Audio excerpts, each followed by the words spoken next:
안녕하세요. 만나서 반갑습니다.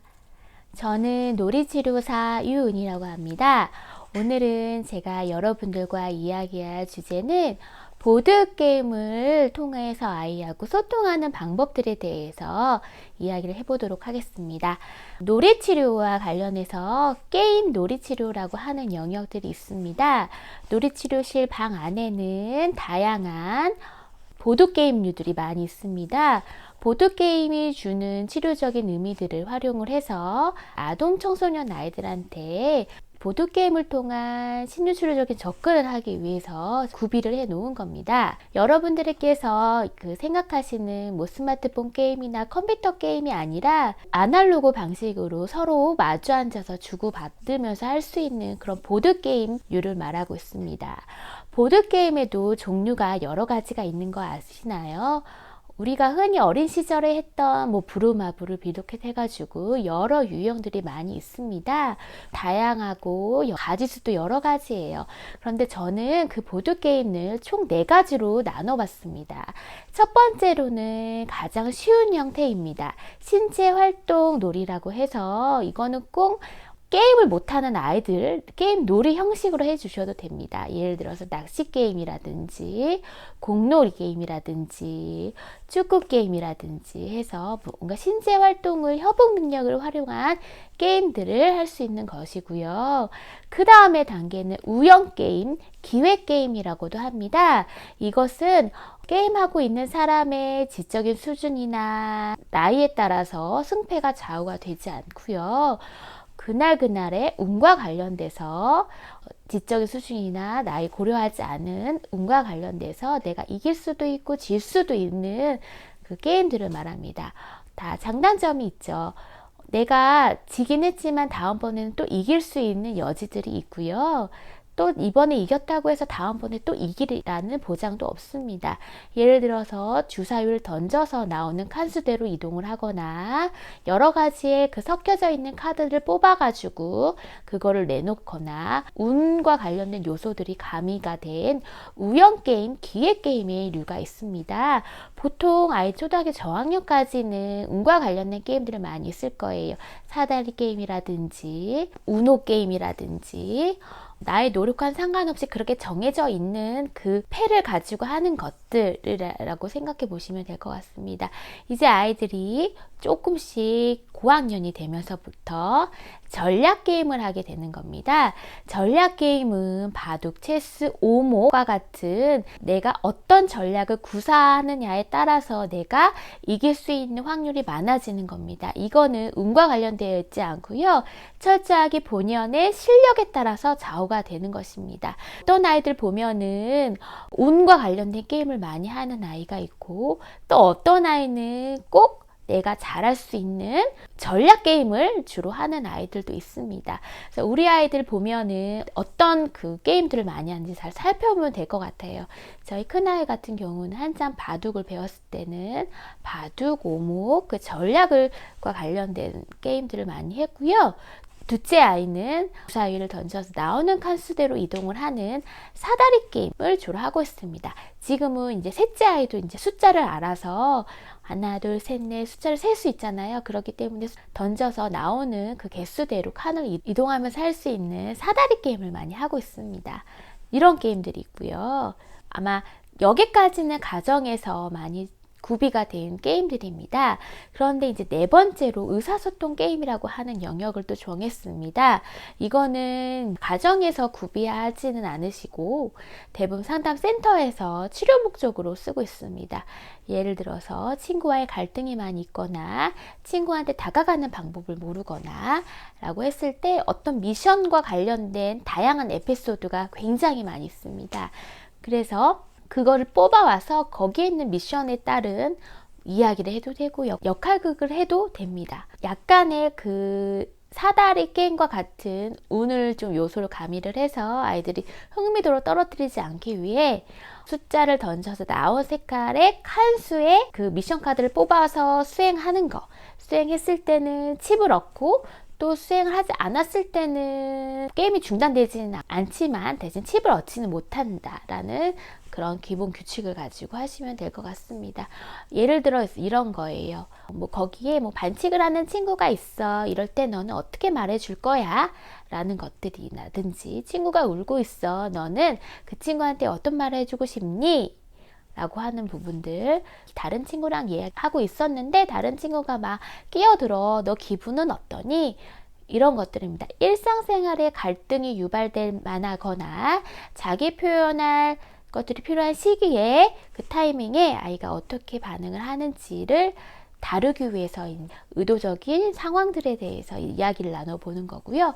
요렇게까지 이제 4가지의 범주인데, 가정에서는 신체활동 게임, 우연 게임, 똑같은 말이 기획 게임이고 전략 게임, 이 3가지 중에서 우리 집에는 과연 어떤 게임이 많이 있나, 우리 아이는 어떤 게임을 좋아하는지를 좀 살피셨으면 좋겠습니다.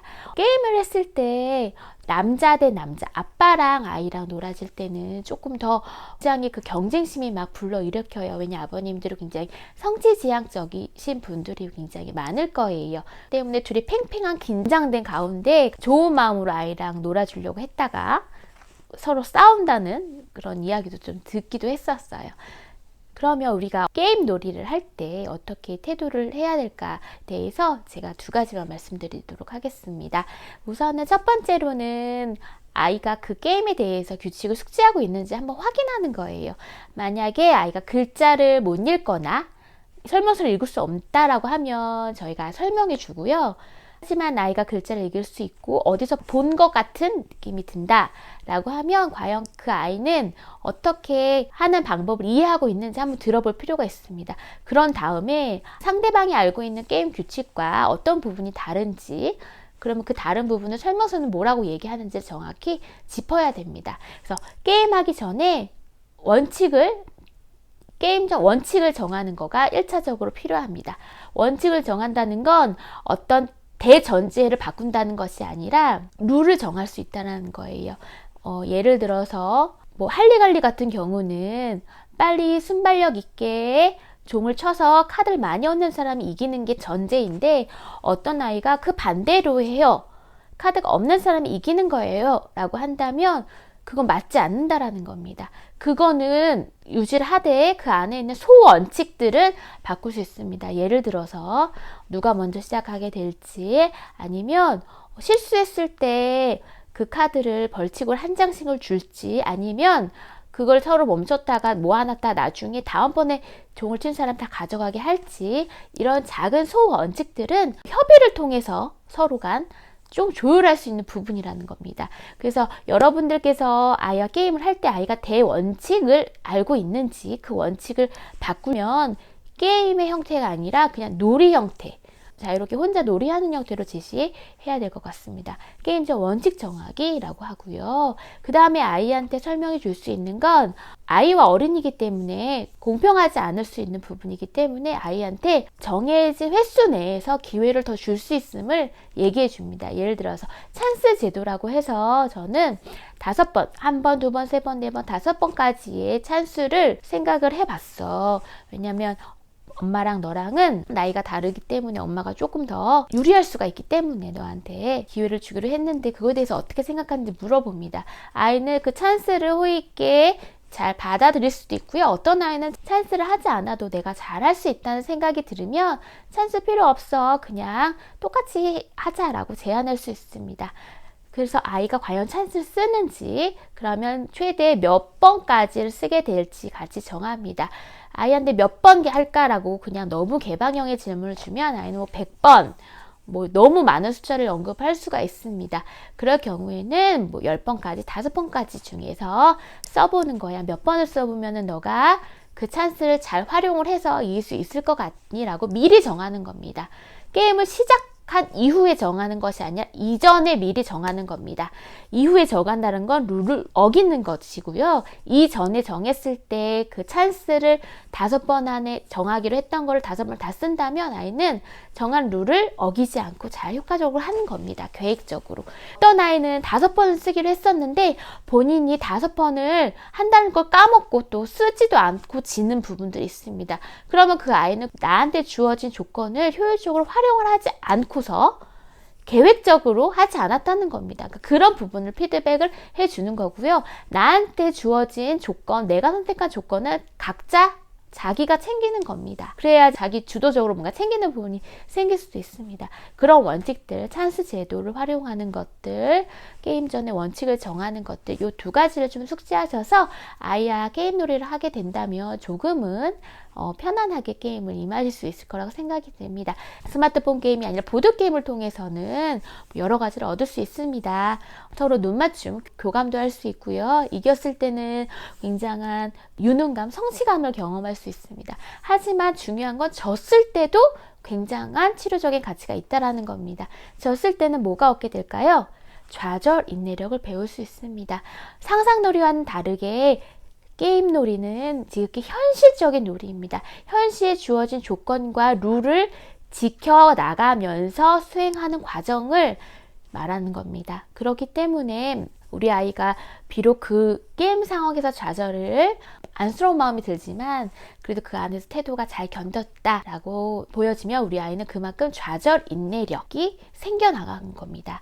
내가 못했을 때도 견딜 수 있는 거, 포기하지 않고 끝까지 해보는 그 태도에 대해서 많은 피드백을 해주셨으면 좋겠고요. 매 순간 보드게임을 해줄 수는 없습니다. 하지만 짧게 끝날 수 있는 거, 회전율이 빠른 거, 부루마블 같은 거는 굉장히 1시간, 2시간 오래 걸리고 이게 계속 뺑뺑 돌기 때문에 끝나지가 않기 때문에 힘들어요. 엄마도 놀아주기가 힘들어요. 그렇기 때문에 짧게 할 수 있는 거 30분 미만의 간단한 카드 게임, 우연 게임, 사다리 게임 등등 회전율이 그게 빠르게 정해진 30분 안에 여러 판을 할 수 있는 것들을 많이 준비하셔서 아이하고 소통을 해주시는 게 더 나을 것 같습니다. 왜냐하면 2시간 걸려서 부루마블을 해가지고 졌으면 아이는 되게 힘들잖아요.